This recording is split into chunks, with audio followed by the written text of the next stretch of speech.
Welcome into Hittin Hard with Jon Chuckery here on Locked On Sports Atlanta. Today on the show, thoughts from last night's finale in the preseason. I'll give you some roster thoughts as well, and also some final predictions. It's all next. It's Hittin Hard with Jon Chuckery, Locked On Sports Atlanta. This is Hittin Hard with Jon Chuckery, part of Locked On Sports Atlanta, and it starts now.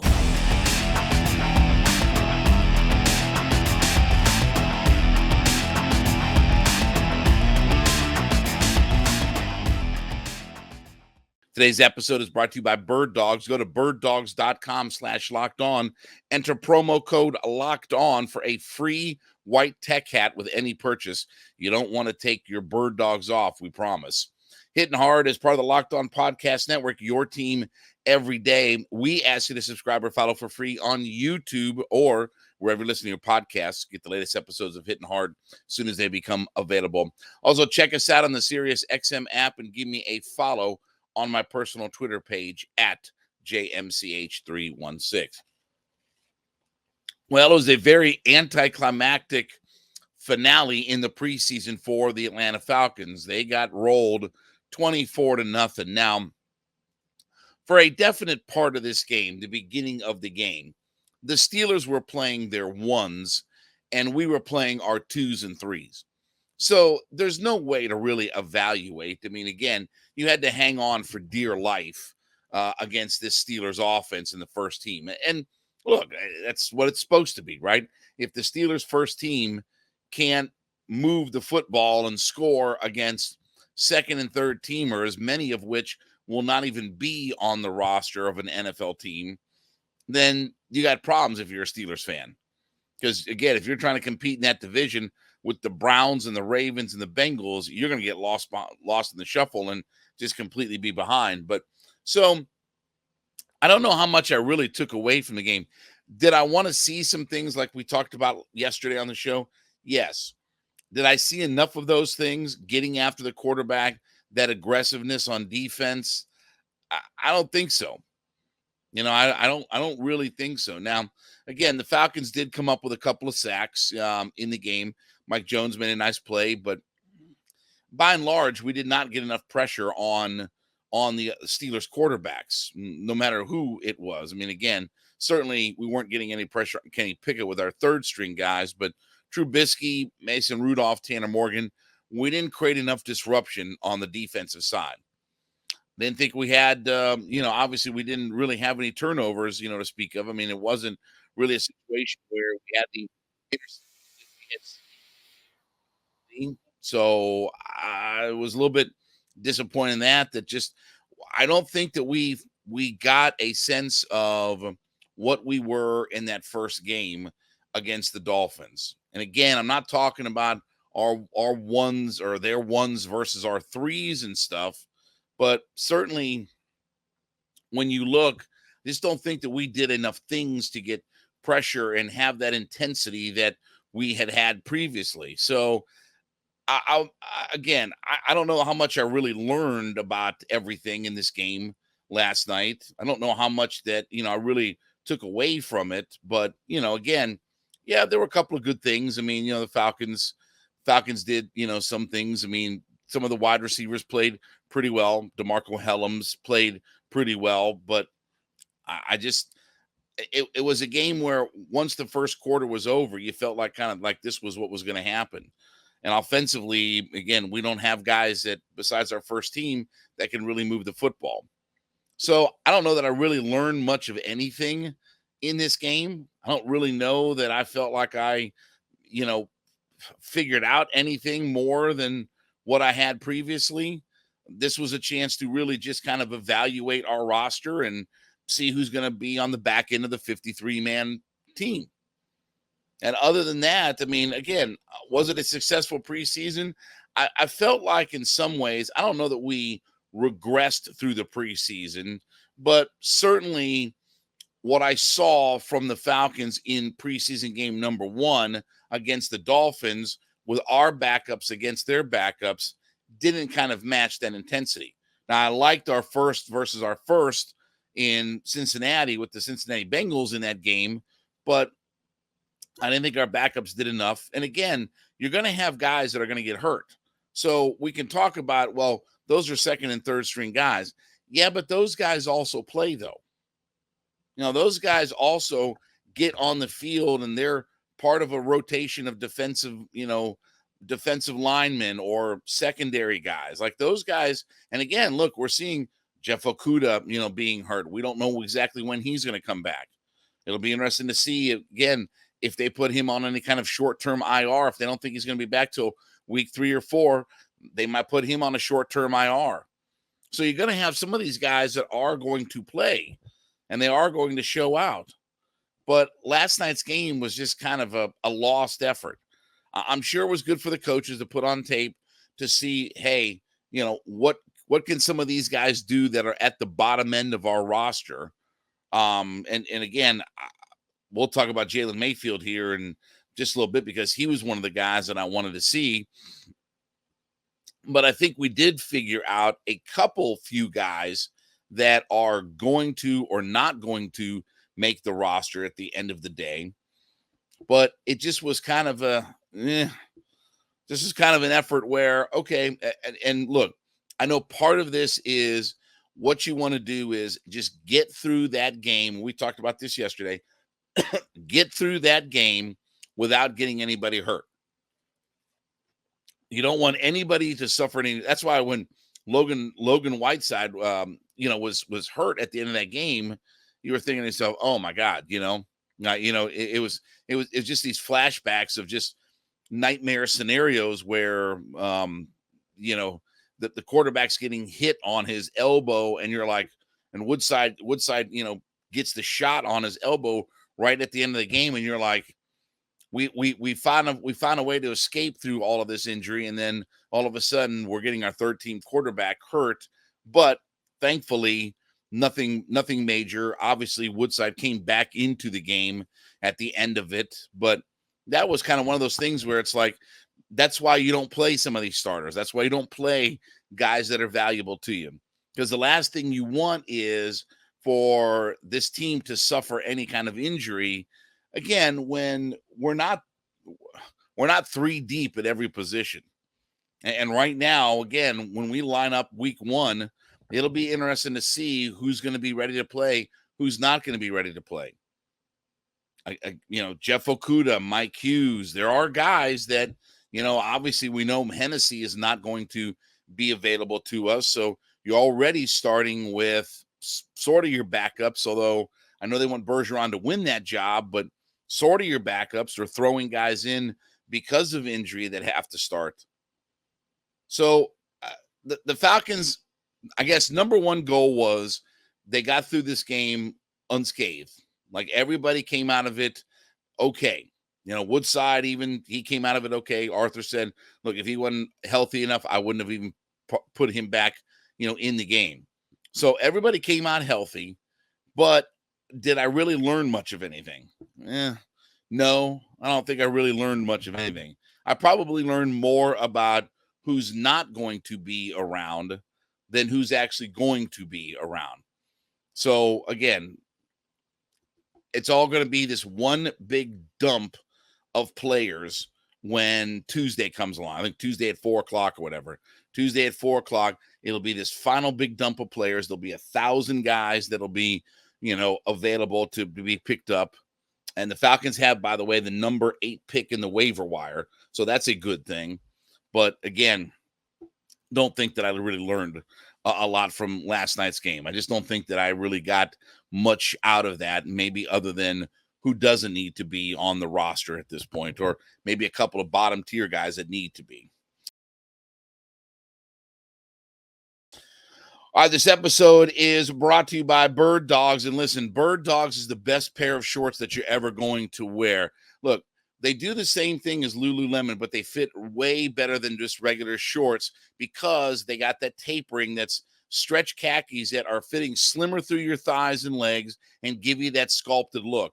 And they've got the anti-stink sweat wicking fabric that makes much better than what cotton has to you. So again, we want you to go to birddogs.com/locked on. That's BIRDDOGS.com/locked-on and enter promo code locked-on, LOCKEDON, and you're going to get, with your first purchase, a free white tech hat. That's right, a free white tech hat with your first purchase. That's birddogs.com/locked-on. birddogs.com/LOCKEDON. Put the promo code locked in for a free white tech hat. You're not going to want to take your bird dogs off, we promise you. They're going to fit great. They're going to look great on you. I wear mine everywhere. And again, they look great as that they have that sculpted look to what their legs are. birddogs.com/locked-on and get your free gift.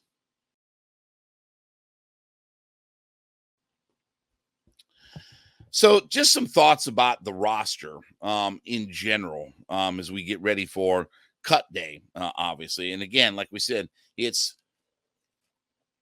different this year because, again, you just have one dump of players, okay? Let me start with Jalen Mayfield first and foremost, okay? Jalen Mayfield is not going to make this roster. There's no reason for him to make this roster. Did Jalen Mayfield do some good things in the preseason, and especially when you asked him to just go north and south and run block? Yes. Jalen Mayfield, when he was run blocking and going north and south, did do some good things. But he was lost last night in pass protection. He's been lost in the preseason. You saw last night, one guy got him low, one guy got him high. He's getting turned around. He's getting turned around like a turnstile. And again, I can't trust a guy like that. I don't care if he's playing tackle, guard, whatever. It's just not worked itself out. And he's going to be a third-round pick that is most likely going to be on the outs looking in. I just, when this whole player dump comes through on Tuesday afternoon, I think the Falcons are going to be looking for somebody as a backup or alternative to grab a hold of, an offensive lineman other than Mayfield. I don't see how Mayfield is going to make this team at the end of the day. He's just been too inconsistent. He still can't pass block. And yeah, it turned out to be a wasted third-round pick, but it is what it is at this point. So I don't think Mayfield's making this roster. Second guy, Logan Woodside. So I do think that they like what Logan Woodside has done, and he's going to make the roster as that third quarterback. Now, again, this year in the NFL, you can have a third quarterback, but they have to be part of your 53-man roster. I got no problem with that. I got no problem with the idea of having a roster space dedicated to a third quarterback. Is the plan for Logan Woodside to have packages and play and all this kind of stuff? No. Like, you don't ever want to see Logan Woodside step on a football field, in a real game in the NFL. Backups is one thing, real game in the NFL. But still, I thought he's done enough to secure that third quarterback spot that you feel like, okay, he could be a guy that we could add to our roster, even taking up a roster spot for it. I think he's a guy that deserves to be on the roster. And it may be a small thing to some people about, well, what difference does it make if it's a, quarterback? Yeah, but again, you're taking up a roster spot. And that's the thing, is you have to dedicate a roster spot to that guy. That could be another guy that could play special teams or what have you. You're literally going to have a guy on your roster that you hope never plays a snap. Look, Taylor Heineke, you hope doesn't have to play. All right, you hope that Desmond Ritter is healthy for 17 games and rolls all the way through. What's the likelihood of that? Probably pretty low. Most quarterbacks in the league don't usually play all 17 games and get through unscathed. But your third quarterback is a situation where you really hope that you don't have to go to that route. But I thought he did enough things to make the 53-man. DeMarco Hellams is another guy who, again, I thought he played really well, especially in the first half of that game, had 6 tackles last night. I think it's going to be really hard to just put him on the practice squad. And when you look at our safety position, when you look at some of the defensive backs, again, corners, AJ, Okudah, D. Alford, Trey Flowers, Mike Hughes, Clark Phillips, safeties, Bates, Grant, Hawkins, DeMarco Hellams, sort of the projection right now. I thought he's done enough good things. I thought you saw that his aggressiveness, his ability to take away the football, his tackling ability. Like, I just thought that, again, if you have a dime package and you have to put a DeMarco Hellams in, he won't be completely lost out on the football field. So I'm okay with the idea of Hellams making this roster. As far as the wide receivers go, when you look at, and again, I know we're not talking about, we're talking about positionless football, what have you, but when you look at what our wide receiver position is, Drake London, Mac Hollis, Kadero Hodge, Scotty Miller, Josh Ali, some of the guys, I don't know if Josh Ali is going to actually make the squad or not. I thought J.J. Arcega-Whiteside, I would like to see him first and foremost, but that's kind of the competition as far as Ali and Arcega-Whiteside, as far as who's going to get that final wide receiver position. Now, I thought Arcega-Whiteside did a couple of good things, well. What did he end up with? 3 catches for 27 yards. So, again, it wasn't like monster numbers or anything like that, but still thought he did okay. Ali had 2 catches for 12 yards, a long of 8. Whiteside had a long of 13, but he was targeted a little bit more. I want to see, again, and we're talking about 5th wide receiver positions. I want to see Arcega-Whiteside probably more than I do Josh Ali. Now, Josh Ali may be a better special teams player, this, that, and the other. That's going to be a factor when you start to get down that far on the board with your wide receivers. Then you're looking at guys who can play special teams, guys who can either cover kicks or potentially could return, kicks and punts and things. I mean, so again, Penny Hart's not going to probably make this team at the end of the day. I just don't see that there's a pathway for him to be on the roster. So, but the big one is Mayfield, that I just feel like that he's just not going to be part. Will they put him on the practice squad? Yeah, probably. I mean, he's probably a practice squad guy that if somebody does get hurt on our offensive line, if we have another injury on our offensive line, you could bring him up. But I just don't think that he did enough to be on the 53-man roster when all is said and done. All right, as you listen in to Hittin' Hard, make sure that you go into the comment section, whatever podcast platform that you listen on, and let us know that you're an everyday listener to the show. We call them our everydayers, and we thank you so much for being a part of our growing community. So let us know that you're an everyday listener 5 days a week to the program.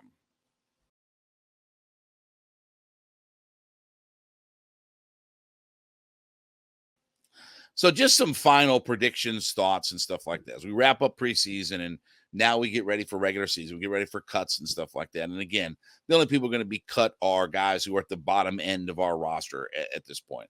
There's nobody valuable that's going to be cut because of cap implications or anything like that. Okay. So the main roster that we have is the roster that we have, and we're going to go in to week 1 against Carolina Panthers and get this thing done. I've said on my radio show, I think 10-7 is where the Falcons are going to finish. I do think that could be good enough to win the division. I do think they can end up winning the division at 10-7. I think the Saints are the best competition for the Falcons in that division. I think the Saints, again, nobody is the class of this division, right? Every team, Falcons, Saints, Panthers, Buccaneers, all of these teams have plenty of flaws and warts that you don't look at any one of those teams and say, okay, that's the clear-cut favorite to win the division. I think the Falcons and the Saints are better than the Buccaneers and the Panthers for different reasons, but I think the Saints will be our number one competition. If we don't win the division, I think the Saints are most likely, to win it. But I think that at the end of the day, the Falcons are going to finish 10-7 and find a way to win the division. I trust their head coach. I trust what he's got going on. I trust the fact that we will be better in one-score games. We were great in one-score games in year 1 under Arthur. We were not so great last year in one-score games. But when you can win those one-score games, which is where the majority of the NFL is played, your whole season turns itself around. Look at the Minnesota Vikings last year. Again, they were not a very good team, but they won all the right games, right? And so I trust Arthur Smith to get us back on track on all of that. As far as my biggest concerns, again, I'm still in the pass rush mode. And you can think I sound like a broken record, but If you can't sack the quarterback in today's NFL, you're not going to get where you need to be. I don't know how much more simple I can make it. You have to do that in today's NFL. You have to be able to not just pressure him or whatever like that. You have to be able to put him on the ground and make him get up looking out of his ear hole, changing up down and distance, forcing quarterbacks to make quicker throws and stuff. You have to put that in the back of the mind of NFL quarterbacks. If you can't sack NFL quarterbacks, you're not going to get defensively where you need to be. And all the numbers tell you, there's no argument to this. All of the numbers tell you about where you need to be in today's NFL to be either a championship caliber team or a playoff caliber team. That's still my big bugaboo, is just, do we have a fire breather that can come off the edge? I'm hopeful that Ebiketie, or we can accumulate sacks from multiple places on Yamada and Grady and Calais Campbell and Ellis. I'm hopeful, but it's still my big concern. I don't see Myles Garrett. I don't see Joey Bosa. I don't see Khalil Mack. I don't see Hendrickson. I don't see those guys that are coming off the edge and coming up through and making, wreaking havoc on quarterbacks. The other part of it too is, I think Desmond Ritter is going to be fine. We talked about weeks and weeks or a month ago, whatever like that what was Desmond Ritter's numbers going to be? If he's somewhere 2,900, 3,000 yards, I think he can be a 20-plus touchdown player. I think he can be about 25 touchdowns, 26 touchdowns, 7 or 8 interceptions. That'll be fine. That'll be a good year.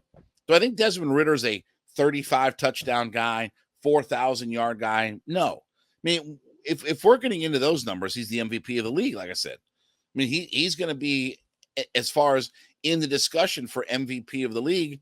And then now we have a whole other discussion about where things are going to be. Do I think the Falcons are a 12, 13 win team? No. That's reserved for the elite of the elite.